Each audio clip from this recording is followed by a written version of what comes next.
What's up guys? Welcome back sa aking YouTube channel. Sa mga bago dito sa aking channel guys, ako po yung nagbibigay ng tamang information sa mga barya dito sa Pilipinas. At kung bago ka, pag-subscribe na kayo para updated kayo guys kung meron kayong mga lumang barya at magkaroon po kayo ng idea tungkol po sa kanilang value.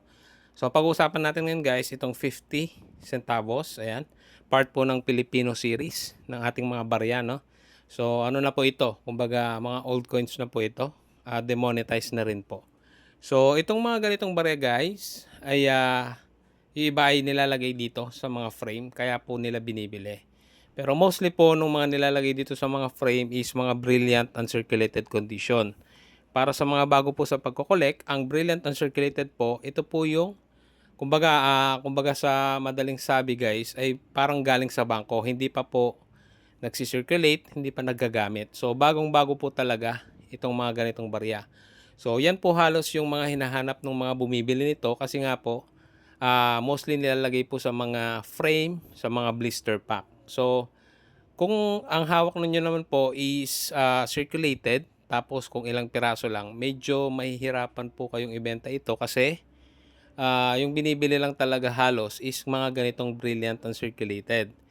Yung mga iba pong Philippine coins na common, kasi common lang din ito guys, so nagkakaroon lang siya ng value kung ito po ay brilliant uncirculated. Ngayon, kung circulated po yung barya ninyo, most probably po, sinasama na lang yan sa mga per kilo na Philippine coins. So, tandaan niyo po, hindi lahat po ng lumang barya is meron pong mataas na value.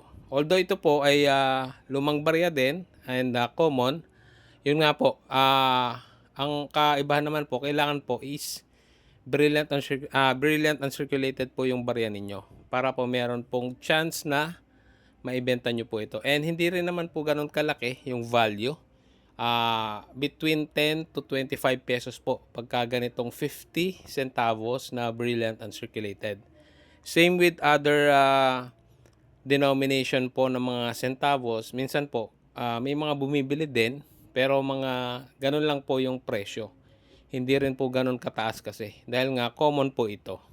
So, ayan guys, kung nakatulong po itong video na ito guys, pwede po kayong mag-like, mag-comment, or i-share nyo po itong video na ito para at least maipakalat po natin na itong mga coins po na ito, although common, meron siyang value pero hindi rin po ganun kataas. So, yun lamang guys para sa video na ito. Muli, maraming salamat sa panonood.